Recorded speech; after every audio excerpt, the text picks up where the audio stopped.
Architecture is more structure and building.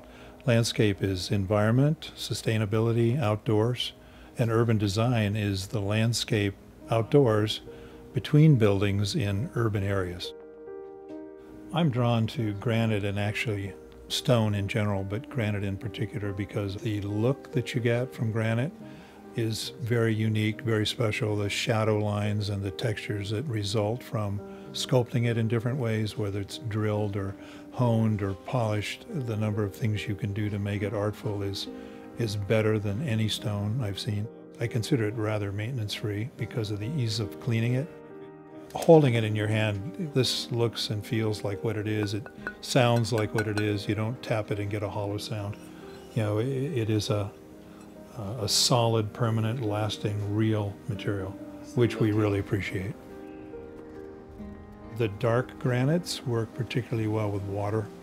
You get better reflection off a darker material, so there are certain materials we gravitate toward when we work with water. So granite is fantastic at that, especially the Academy Blacks. In our 30 years working with Coldspring, we've gotten to know the staff very well. You know, I consider Larry to be my friend, and Johnny. Those guys have been working with us to the point where they know how we're thinking. So even some of the guys working on it who I don't know the names of, they will recognize you there and ask, you know, did such and such a piece come out looking the way you wanted? And the answer is always yes. The Gale Ranch project, which is probably one of our biggest installations, it is literally thousands of acres of suburban development. If this is Gale Ranch sitting in San Ramon, you've got roadways around the perimeter and roadways through it. This is the front porch of the community visually.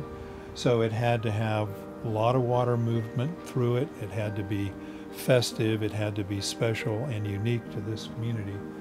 You're seeing it from 35 miles an hour most of the time. So again, it forced us to a grandeur and a presence that you wouldn't do if it were a pedestrian scale, and it sets the tone for the architecture that wraps around it. I was talking to the quarry about fabrication so that when we present this idea, we have to make sure we can deliver it. So I'm talking to sales folks about delivery time, fabrication time, costs. So once we knew we could deliver a product that was close to what we were describing, we then made a model of it, and we ended up back at the quarry a half a dozen times finding the proper stone, setting it aside, and then adjusting the stone to the model we had. So we were working with the fabricators at the quarry to make sure we could get a similar look to what we were proposing. Then it was a matter of actually taking the drawings up to the quarry, getting out the chalk pencil, sitting down with the quarry folks and laying the pieces out and then marking them, drill it here, split it there, polish it there, cut the bottom here. This piece will sit on top of that piece. This one is going to sit next to that one. You can imagine the 86 pieces sitting out there in the dust, making sure that when we got to the site that they would all fit. We had to decide which pieces went first and follow the sequential order. I believe there were 18 trucks in the delivery sequence, so that it's absolutely critical that the fabrication be directly in line with our drawings. Otherwise, if one piece doesn't fit, the entire logistics is off.